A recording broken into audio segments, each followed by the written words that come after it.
네가 지금 잘못해서 내가 이렇게 나 아니면 너한테 누가 이런 잘못된 방향으로 갈까 봐 내가 널 위해서 이렇게 하는 거야 라고 회피하고 움츠러들고 스스로를 계속 의심하고 있고 상대방의 반응을 자꾸 살피고 있다면 상당히 위험할 가능성이 높습니다.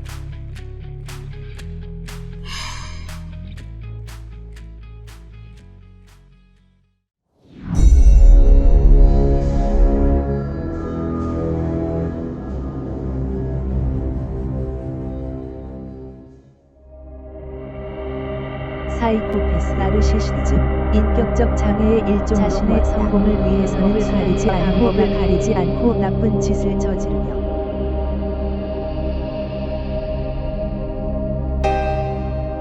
굉장히 위험하죠. 타인을 지배하려고 하고 때로는 착취하기도 하고 이러니까 조금 위험하지 않나 하는 생각이 듭니다. 가스라이팅이라는 단어는요, 현실을 왜곡한다는 게 핵심입니다. 정보를 통제하고요, 감정을 조작합니다. 그러니까 너는 지금 이 상황에서 이런 감정을 느껴야 돼 라고 계속 구입하고 그렇게 세뇌하는 거죠. 그러니까 내가 이런 느낌을 가지는 게 문제가 있나? 하는 생각을 하게 돼요. 가해자의 말만 듣고 아 그래야 되는구나 라고 하다 보면 자연스럽게 인식하기는 어려울 겁니다.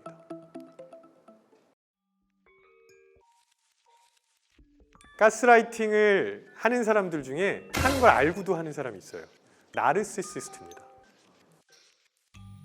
나르시시스트는 내가 가장 돋보여야 하는 사람이에요. 주변에 있는 사람들이 나에게 집중해야 되고요, 내 말을 듣고 있어야 됩니다. 본인의 의견이 굉장히 중요하고 상대방에게 의미 있다는 것을 강권하는 거거든요. 주변에 있는 사람들 가스라이팅하기 굉장히 쉬운 유형 중에 하나죠. 그런 사람들은 멀리 하실 거랍니다. 어떤 사람들이 가스라이팅을 당할 가능성이 높으냐, 가장 쉽게 생각할 수 있는 거는 자존감이 낮고 의존적 성향이 높으면 그럴 가능성이 있는 거죠. 본인의 의견에 대해서 자신감이 없고 그냥 누군가의 의견만 계속 들어오다 보면 피해를 입을 가능성이 크고요. 만약에 내가 상대방이랑 이야기를 하는데 자꾸 뭔가 충돌이 생겨요. 경험이 다르고 의견이 다를 수 있으니까 거기에서 부딪힐 수도 있는 거죠. 근데 그때마다 자꾸 회피하고 움츠러들고 내가 너무 예민해서 그런가? 이런 고민을 많이 하시고 있다면 내가 지금 좀 위험한 상태구나라고 빨리 인식하셔야 되고요. 한 걸음 더 나가서 그때마다 내가 사과하고 있고 스스로를 계속 의심하고 있고 상대방의 반응을 자꾸 살피고 있다면 그때는 좀 걱정하셔야 됩니다. 내가 지금 가스라이팅 당하고 있는지 아닌지를 알 수 있는 확실한 방법은 내 주변에 누가 있는지를 보면 됩니다. 오직 한 명만이 나에게 이야기를 하고 있다. 그리고 나는 그 사람 말을 충실히 따르고 있다. 이거는 상당히 위험할 가능성이 높습니다. 가스라이팅의 가해자도 본인이 가스라이팅 한다는 거를 인식하지 못하는 경우가 대부분입니다. 만약에 내가 나 아니면 너한테 누가 이런 얘기를 해주겠냐, 다 너를 위해서 하는 일이야 라는 이야기를 하고 있다면 아, 내가 혹시 상대방을 가스라이팅 하는 게 아닌가? 라는 고민을 한 번쯤 해보셔야 돼요.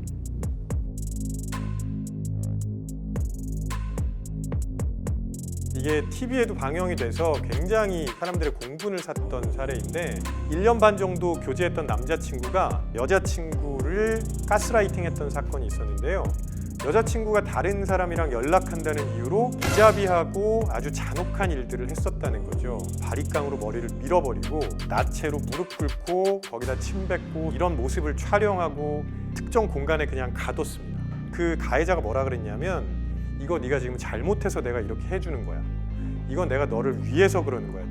네가 혹시 잘못된 방향으로 갈까 봐 내가 널 위해서 이렇게 하는 거야 라고 얘기를 했다는 거죠. 무시무시하죠. 우리가 흔히 가스라이팅이라고 얘기하지만 오남용되고 있는 사례는 뭐냐면 여기저기 예능 프로그램에 자막으로도 나오는데 뭐 예를 들면 무언가를 먹고 있을 때 먹는 거랑 가스라이팅이랑 합쳐가지고 먹스라이팅이라고 한다. 이거는 가스라이팅이 아니고요. 일단 가스라이팅이라는 단어를 상당히 희화화하는 거거든요. 이런 식으로 우리가 가스라이팅이라는 단어를 그냥 마구 사용하다 보면 정작 그것 때문에 피해당하는 사람들에 대해서 우리가 잘못된 인식을 가질 수도 있다는 점이 있어요. 최근에 보면 잔소리, 설득, 충고 이런 용어들이 가스라이팅이랑 막 혼용되고 있거든요. 그런데 가스라이팅이라는 용어는 그렇게 가볍게만 쓸 수 있는 용어는 아닙니다. 가스라이팅의 가해자가 되지 않으려면 일단 내 의견만 맞다는 생각은 버리셔야 됩니다. 이 사람의 말은 그 사람의 경험에 의해서 나온 거기 때문에 그대로 존중해 주셔야 되는 거죠. 그럼 반대로는 뭐냐? 주변에 아주 다양한 사람들을 만나야 합니다. 그래야 다양한 의견을 듣게 되고 자연스럽게 건강한 판단을 할 수 있게 되는 거죠. 만약에 내 주변에 가스라이팅을 당하는 사람이 있다면 이때는 되게 조심하셔야 돼요. 그냥 다짜고짜 가서 야, 내가 보니까 너 지금 가스라이팅 당하고 있어 라고 말씀하시면 안 됩니다. 그러면 그 사람이 굉장히 큰 마음의 상처를 입을 수도 있어요. 오히려 그 사람은 지금 심리적으로 누군가에게 지배를 받고 있는 거잖아요. 그러니까 자기가 가지고 있는 좋은 장점이 하나도 없다고 생각합니다. 그래서 그 사람이 원래 예전부터 가지고 있던 장점을 조금씩 하나하나씩 차근차근 말해주시면 거기에서 그나마 벗어날 가능성이 있을 겁니다. 더 이상 이 용어가 너무 가볍게 사용되지는 않았으면 좋겠습니다. 그리고 혹시나 내가 스스로 지금 가스라이팅 하고 있는 게 아닌지도 뒤돌아보시면 더 좋겠습니다. 나르시시스트하고 흔히 사이코패스라고 부르는 반사회적 성격 장애랑 헷갈리는 경우가 종종 있는 것 같은데 타인을 착취하는 건 물론이고 분쟁을 일으키고 상대방과의 관계보다는 이번 시간에는요 어쩌면 인간관계를 완전히 망가뜨릴 수도 있는 제가 보기에는 상당히 해로운 성향을 가진 나르시시즘에 대해서 알아보겠습니다. 이 나르시시즘을 우리말로 자기애라고 번역하기도 하는데 그러다 보니까 사람들이 나르시시즘은 괜찮은 거 아니야? 이렇게 오해하시는 경우가 되게 많거든요. 그래서 이번 시간을 통해서 나르시시즘을 정확하게 알아보고 한번 생각해보는 시간을 갖겠습니다. 나르시시스트하고 흔히 사이코패스라고 부르는 반사회적 성격 장애랑 헷갈리는 경우가 종종 있는 것 같은데 이게 비슷한 점이 많아요.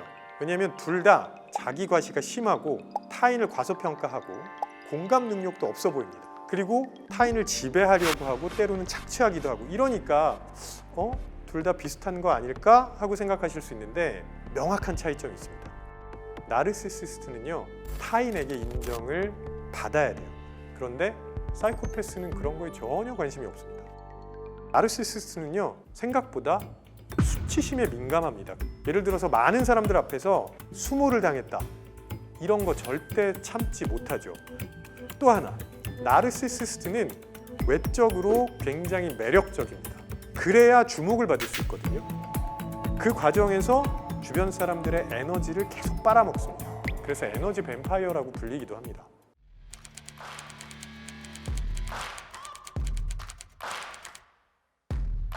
자, 일단 자기애는 좋은 의미입니다. 내가 어떤 사람인지 스스로 생각해보고 본인의 가치를 인식하고 그리고 장점과 단점을 있는 그대로 받아들이는 거예요. 왜곡하지 않고요. 그래서 자기애는 사실 굉장히 좋은 거라고 보고요. 그러면 나르시시즘은 뭐냐?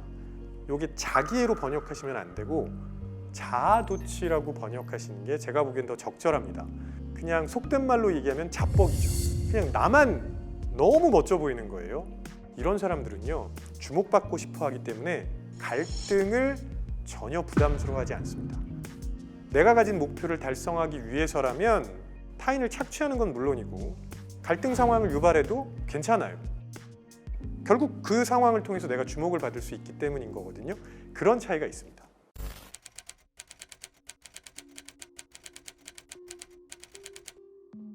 예를 들어서 어떤 회사에 사회생활도 아주 잘하고 굉장히 치밀하고 꼼꼼해서 일도 아주 잘하고 정말 완벽해 보이는 그런 상사가 있을 수 있어요. 근데 그런 상사가 어느 날 갑자기 어떤 직원이 왔는데 무시하기 시작하는 거예요. 회의가 있는데 안 들어와도 된다고 하고요. 일을 진행하고 있는데 어떻게 진행되고 있는지 물어보지도 않고 그냥 관심이 없는 것처럼 해요. 자, 이렇게 되면 이건 의도적으로 침묵하는 거거든요. 그런 걸 당한 사람은 뭔가를 잘못했는 걸 찾으면 그걸 수정을 하면 되는데 그렇지도 못하니까 무기력감으로 빠질 수도 있거든요. 그러면 그 상사는 왜 그렇게 했을까요? 의도적으로 침묵해서 상대방을 더 통제하려는 거예요. 내가 너 위에 있는 사람이야. 너는 나의 의사를 확인하고 나의 감정을 확인하고 내가 지시하는 대로 해야 되는데 너 지금 그렇게 안 하고 있잖아. 이렇게 암묵적으로 메시지를 전달하고 있는 겁니다. 이런 관계에서는요, 하급자가 정말 힘들어할 수밖에 없거든요. 이건 건강한 조직을 구성할 수 있는 구성원이라고 보기 어렵죠. 특히 독재자라고 알려진 사람들을 보면 나르시시즘 성향이 굉장히 높게 나타납니다. 이건 실제 연구 결과도 있고요. 그래서 우리가 독재 국가라고 알려진 여러 나라의 지도자들의 성격 특성을 조사해 보면 그런 경향이 분명하게 나오는데, 이런 성향을 가진 사람들의 아주 특별한 모습이 뭐냐면 상대방과의 관계보다는 내가 주목받는 게 더 중요하니까 분쟁을 일으키는 경우도 있습니다. 그러니까 국제관계에서 분쟁을 일으키는 것은 사실 굉장히 부담스러운 일이죠. 그래서 분쟁을 일으켰을 때 이익이 충돌하는 거기 때문에 이걸 조정하기가 되게 어렵거든요.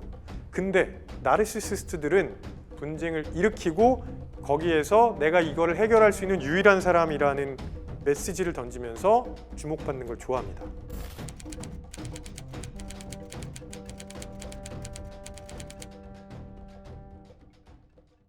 저 사람이 진짜 나르시시스트인지를 확인할 수 있는 방법은 그 사람이 주변 사람들의 희생을 어떻게 바라보느냐를 확인하시면 됩니다. 주변 사람들의 희생 따위에는 아무런 관심이 없다면, 그 희생이 있어도 내가 돋보이는 게 중요하다고 생각한다면 그 사람은 100% 나르시시스트라고 보셔도 돼요. 그러니까 예를 들어서 회사에서도 이런 일이 있죠. 조직에 있는 전체 구성원들이 의도하지 않게 예상하지 못한 피해를 당하게 생겼는데 이렇게 얘기를 해요. 사회생활 하다 보면 그럴 수도 있어. 근데 그 과정에서 본인은 승진해요. 이런 사람들이 대표적인 나르시시스트죠. 이런 사람들이 있는 조직에서는 절대로 성공할 수 없습니다. 그런 사람들이 있는 조직에 계시다면 빨리 빠져나오시는 게 더 좋습니다. 이번 시간에는 도대체 나르시시즘이 뭔지, 나르시시스트는 어떤 사람인지, 그리고 이게 어떤 단어와 혼용되어서 사용하고 있는지를 살펴봤는데요. 거듭 말씀드리지만 주변에 만약 나르시시스트가 있다면 그 사람은 내 인생에 전혀 도움이 안 되기 때문에 빠르게 손절하고 피하시는 걸 권해드립니다. 그래야 훨씬 더 건강하게 살아갈 수 있지 않을까 생각합니다. 고맙습니다. 너 분조장이야? 분노 조절 장애를 줄여서 말하는 신조어입니다. 왜 이렇게 크게 분노를 표출하지? 혹은 심지어 폭력적인 행동으로 이어지지? 표출하는 게 당연히 좋습니다. 단 어떻게 잘 표출해야 되는지를 우리가 배워나가야 하는 거죠. 이번 시간에는 분노 조절 장애를 확인해 보려고 합니다. 분조장 올 것 같다. 너 분조장이야? 아마 많이들 들어보셨을 텐데 분노 조절 장애를 줄여서 말하는 신조어입니다. 친구나 동료가 화를 내거나 과민 반응을 보일 때 장난스럽게 툭 던지는 말로 사용하고 있잖아요. 심지어 어떤 사람들은 본인이 화가 난 이유를 분노 조절 장애 때문이라고 말하기도 해요. 커피를 줄였더니 분노 조절 장애가 왔다? 이런 건 분노 조절 장애와 전혀 상관이 없습니다. 순간적으로 짜증이 나는 거죠. 그러니까 우리가 분노 조절 장애라는 말을 잘못 사용하고 있다는 거거든요. 이번 시간에는 도대체 정확한 의미가 무엇이고 왜 이렇게 자주 쓸 만큼 화가 나고 있는 건지 이야기해 보도록 하겠습니다.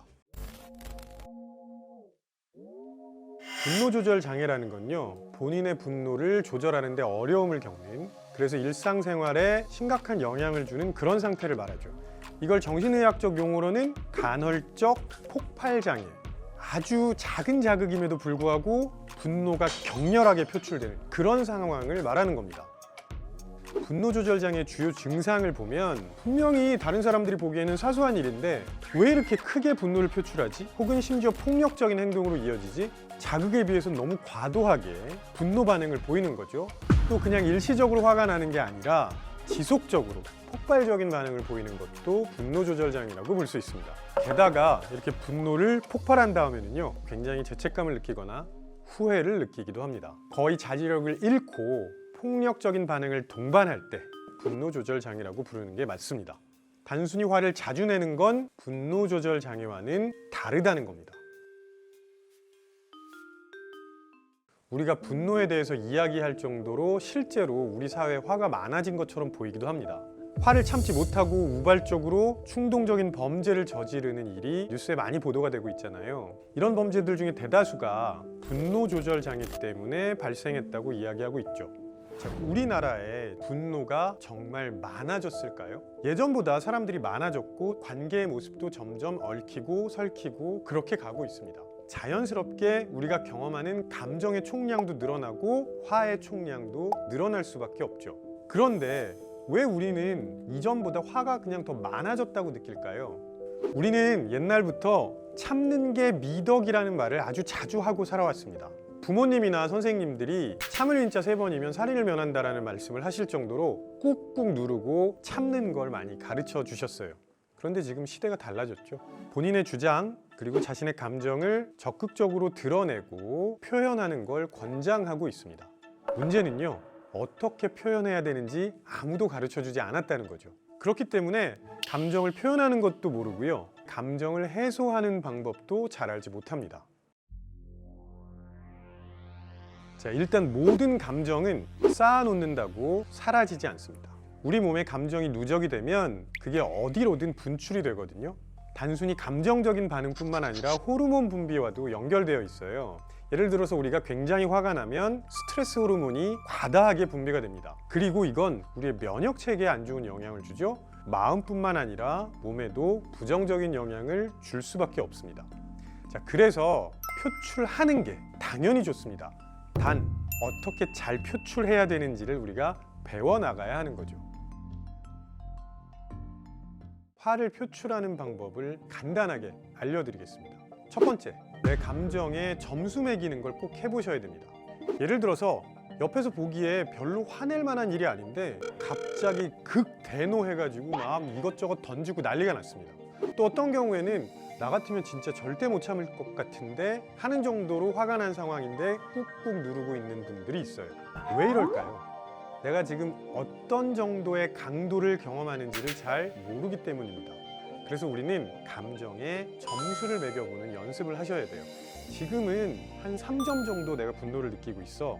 지금은 한 8점 정도 느끼고 있어. 이렇게 점수를 자꾸 매겨보시면 2점일 때, 9점일 때 대응하는 방법이 달라질 겁니다. 그리고 뒷담화도 생각보다 괜찮은 방법입니다. 뭐 윗사람이든 간에 그 사람에게 대해서 안 좋은 감정을 느낄 수 있죠. 그러면 직접적으로 공격적인 표현을 사용하시거나 직접적인 대상을 만들거나 이런 건 별로 좋지 않습니다. 종로에서 뺨 맞고 한강에서 화풀이 해라, 이런 속담이 있잖아요. 이게 사실은 굉장히 좋은 속담입니다. 제가 보기에는. 왜냐하면 분노라는 부정적인 감정을 느끼고 있는데 이걸 그냥 꺼내면 사실 위험할 수도 있거든요. 그래서 분노를 꺼내도 안전한 곳으로 가서 해소하라는 말이죠. 내가 도대체 어떤 감정을 느꼈는지, 왜 그랬는지를 표현하시는 것만으로도 많이 해소가 됩니다. 그런 이야기를 충분히 하시고 분노를 누그러뜨린 다음에 그 대상에게 가면 훨씬 더 편하게 말씀하실 수 있어요. 그래서 이제 더 이상 분노를 억누르지 마시고, 그렇다고 해서 직접 대고 표현하시지 말고 안전한 사람과 함께 표출하면서 누그러뜨리시기를 권합니다. 이들의 목적은 단 하나입니다. 사회적인 파장, 피해를 입은 사람, 피해자 가족, 그리고 그 주변인들은 없죠. 아마도 이게 왜곡된 영웅 심리가 아닐까 싶습니다. 과대망상으로 이어지는 경우도 있습니다. 내가 이 세상을 구원하는 사람이야. 제가 보기엔 딱 그겁니다. 자, 그렇다면 사이버 레카들이 이렇게 자극적인 영상을 계속 만들어내는 이유가 뭘까? 사이버 레카라는 용어 어디서 많이 들어봤는데 하실 수 있을 거예요. 교통사고 현장에 앞다투어 오는 견인차처럼 무언가 걸고 넘어갈 게 있다고 생각하면 달려드는 사이버 레카입니다.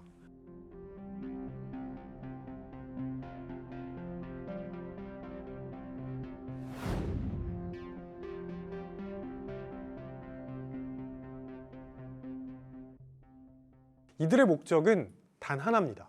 조회수예요. 그리고 댓글을 높이고 싶은 거예요. 왜냐하면 조회수는 돈으로 연결되고 있잖아요. 그래서 조회수를 계속 높여서 수익 구조를 만들어내고 싶은 것. 제가 보기엔 딱 그겁니다. 이 과정에 사회적인 파장, 피해를 입은 사람, 피해자 가족, 그리고 그 주변인들은 없죠. 이런 것들은 전혀 고려하지 않습니다. 게다가 사이버 레카들끼리도 서로 경쟁을 하곤 해요. 그러니까 점점 수위가 높아져서 불법적인 일도 저지르곤 하죠. 그래서 그런지 사이버 명예훼손으로 고소한 건수가 2014년에 3,702건에서 2020년에 무려 9,140건으로 늘어났죠. 6년 만에 2.5배나 늘어났다고 합니다. 그래서 이제는 이걸 그냥 두고 볼 수 없기 때문에 플랫폼의 책임을 강화하는 법이 만들어지고 있기도 합니다. 자, 그렇다면 사이버 해커들이 이렇게 자극적인 영상을 계속 만들어내는 이유가 뭘까? 이게 궁금하지 않을 수 없는데요. 제가 보기엔 한 3가지 정도 이유가 있는 걸로 보입니다. 첫 번째는 익명성입니다. 물론 최근에 뉴스에 보도된 사건들은 누가 만들었는지가 분명히 드러났지만 꽤 많은 경우에 들키지 않을 거라는 생각을 하면서 그런 짓을 저지르는 경우가 많습니다. 우리 인간은요, 익명성이 보장이 되면 정말 극악무도한 짓도 할 수 있다는 연구 결과가 이미 보도되고 있거든요. 그래서 이 익명성이라는 게 굉장히 큰 무기가 되지 않을까라는 생각이 들기도 하죠. 그런데 한편으로는 대놓고 하는 사이버 해커들은 뭐지? 이렇게 생각하실 수 있거든요. 실제로 본인의 채널에서 공공연하게 그런 영상을 제작하고 올리는 그런 유저들이 분명히 있죠. 그럼 이 사람들은 무엇일까? 이 사람들은 자아도취에 빠졌을 가능성이 있습니다.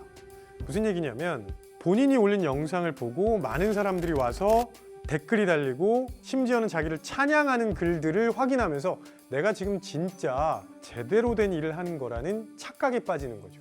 아마도 이게 왜곡된 영웅 심리가 아닐까 싶습니다. 게다가 사람들이 그 영상을 보면서 조회수가 올라가고 본인의 영향력이 커진다는 일종의 착각을 하면서 과대망상으로 이어지는 경우도 있습니다. 내가 이 세상을 구원하는 사람이야. 사회가 해결해 주지 못하는 그런 문제를 내가 해결했어. 이런 식으로 나는 진짜 의인이야 라는 망상을 가지는 사람들도 있습니다. 두 번째로는 관음증을 들 수 있는데요. 불난 거나 싸움 난 거는 사람들이 도시락 싸들고 다니면서 구경하러 다닌다고. 왜 그러냐면 그 자체로 매우 자극적입니다. 그리고 긴장감을 계속 유발해요. 그렇기 때문에 멀리서 보고 있어도 시선을 떼기 어렵습니다. 그리고 또 멀리서 보면 사실은 직접적으로 개입하지 않기 때문에 안전하다고 느끼기도 하죠. 정말 아이러니하게도 이전보다 고립감을 더 많이 느끼는 사람들이 소셜미디어에 심취해서 거기서 그런 영상들을 더 많이 보면서 응원하고 있는, 어찌 보면 당황스러운 현상이 발생하고 있기도 하죠. 세 번째로는 시기심을 들 수 있는데요. 이 시기심은 뭐냐면 쟤는 도대체 뭐 해가지고 이렇게 돈을 많이 벌어? 본인이 보기에는 별로 한 것도 없는 것 같은데 그렇게 많은 수익을 창출하는 게 말이 되느냐라는 이야기를 하면서 무턱대고 공격하는 거죠. 사실 제대로 알지도 못하면서 그러고 있는 거거든요. 이런 식으로 가면 모든 걸 다 부정적으로 바라볼 수밖에 없을 겁니다. 자, 결국 이렇게 무분별하게 정보가 쏟아지고 정말 제대로 된 뉴스인지 가짜 뉴스인지를 알아보기 어려운 이런 상황에서 우리는 어떻게 하면 진짜 제대로 된 정보를 찾아낼 수 있을지 고민해 볼 필요가 있는데요. 일단 저는 오히려 뉴스 다이어트를 하시기를 권합니다. 오히려 우리가 너무나 많은 정보를 받아들이고 있기 때문에 제대로 선별하지 못할 가능성이 크거든요. 그 다음에 그 과정에서 내가 신뢰할 만한 출처를 미리미리 확인해 보실 수 있거든요. 그러면 정보가 이전보다 적게 들어오고 그리고 내가 이전에 이미 확인해 놨기 때문에 훨씬 더 제대로 정보를 판별하실 수 있겠죠. 그렇게 되면 우리가 이런 영향에서 조금은 자유로워질 수 있지 않을까라는 생각을 해보게 됩니다.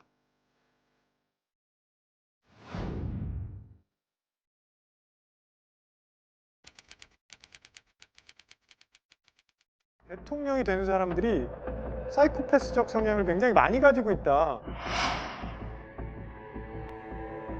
뇌과학자이기 때문에 본인 뇌도 찍어봤거든요. 갑자기 깜짝 놀랍니다. 이런 경우에 사이코패스일 확률이 굉장히 높습니다. 사이코패스의 가장 대표적인 특징은 원초적인 욕구에 집중한다는 겁니다. 이런 인터뷰 사례도 있었어요. 왜 살인을 저질렀느냐라고 물어봤더니 옆에서 맛있게 먹고 있더라고. 나는 배고픈데 자기네들끼리 먹고 있어. 그래서 죽였지. 이렇게 얘기하는 사람도 있었거든요. 그렇게 원초적인 욕구에 집중하는 특징이 있어요. 사이코패스의 뇌 구조를 연구한 사례를 보면 아주 흥미로운 점이 있는데요.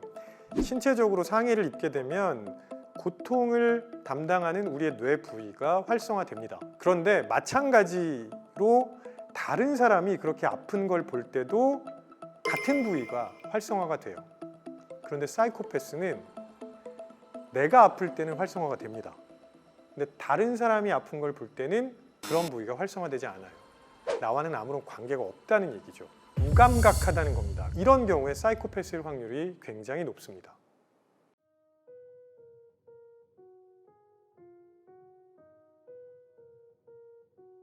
역대 미국 대통령 44명의 성격을 조사한 연구가 있었어요. 여기서 뭐라고 나왔냐면 대통령이 되는 사람들이 사이코패스적 성향을 굉장히 많이 가지고 있다. 큰 회사를 경영하는 CEO들도 조사를 해보면 사이코패스적 성향이 꽤 높게 나옵니다. 대통령이 되려면 사이코패스여야 돼? 100% 오해입니다. 실제 사이코패스와 사이코패스적 성향을 혼동해서 이런 오해를 하시는 거죠. 그럼 사이코패스적 성향은 도대체 뭐냐? 사이코패스적 성향을 가진 사람들은요, 무언가를 주도적으로 내가 끌고 나가고 싶어 합니다. 그게 굉장히 강한 거예요. 그런데 내가 끌고 나가려면 주변 사람들이 잘 따라와야 되죠. 그래서 의외로 사이코패스적 성향이 높은 사람들이 주변 사람들이랑 잘 어울리고요. 본인만의 방식으로 사회적인 스킬, 사회적인 기술을 기르는 경우가 많아요. 본인만의 소통의 기술을 가지고 있다고 보시는 게 더 맞을 겁니다. 그렇게 해서 이끌고 가면서 내가 하고 싶은 걸 해내는 거죠.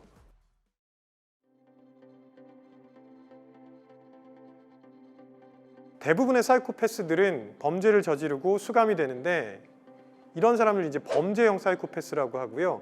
성공적 사이코패스는요, 사이코패스인데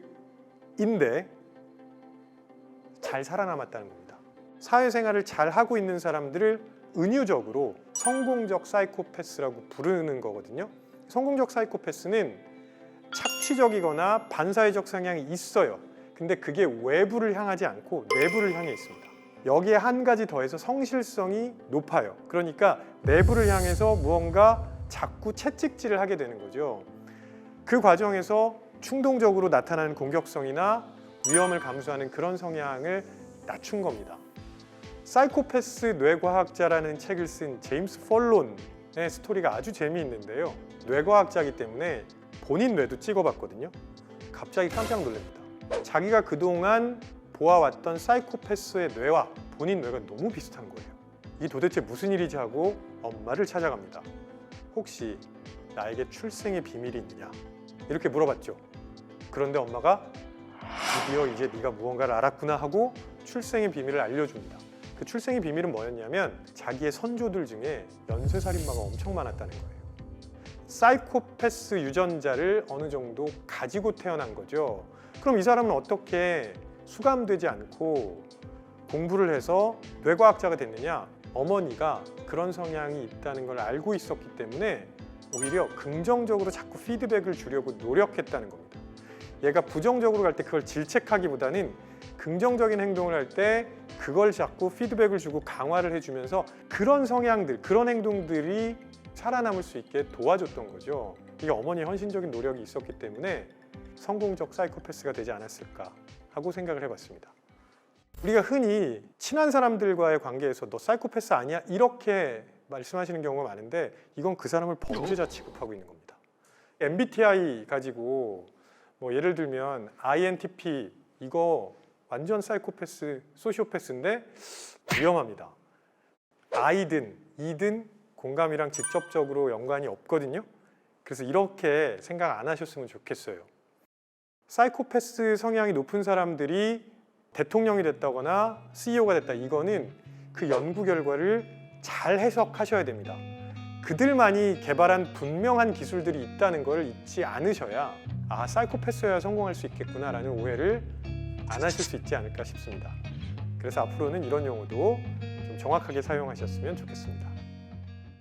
혹시 그거 보셨어요? 레이디 가가가 월드 투어를 하는 도중에 정말 극심한 고통을 호소하면서 예정된 무대를 취소한 적이 있습니다. 레이디 가가를 이렇게 힘들게 만들었던 거는 19살에 겪었던 성폭행으로 인한 트라우마 때문이었습니다.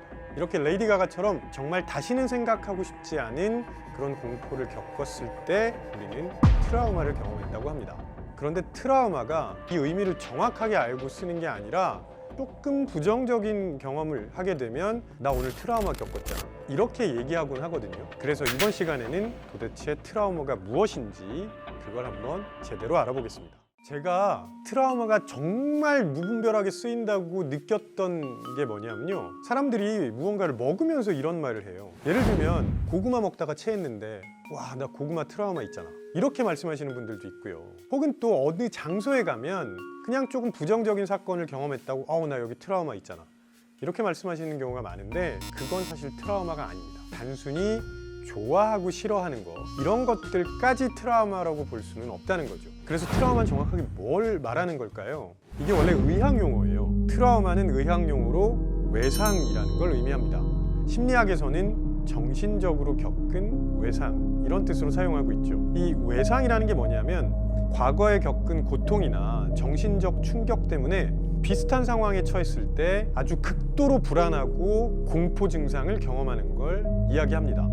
특히 이럴 때는요, 그 기억이 다시 선명하게 떠오르면서 감정도 굉장히 과민해지고요, 신체적으로 마비 증상이 오거나 혹은 환청이 들리거나 숨이 막히거나 이런 일들이 일어날 수 있어요. 그래서 단순히 그냥 조금의 거부감을 느낀다, 이런 걸로 트라우마라고 말씀하시는 건 좀 부적절하다고 볼 수 있습니다.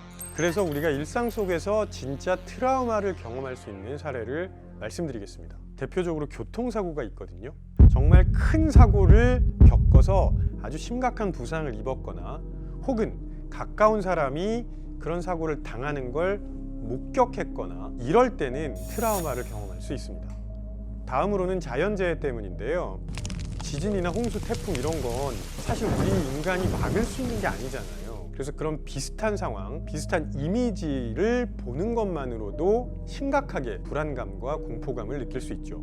다음으로는 사회적으로 따돌림을 당한 경우도 마찬가지로 트라우마와 연결되어 있습니다.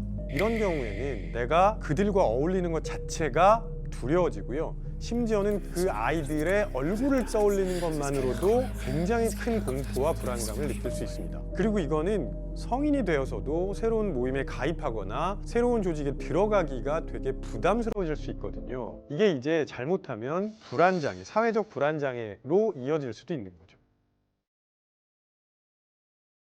결국 트라우마를 경험했다는 거는요, 그 사건이 혹은 그 경험이 지금까지 이어지는 것처럼 느낀다는 이야기입니다. 우리 인간은 종결되지 않는 건 오래 기억하거든요.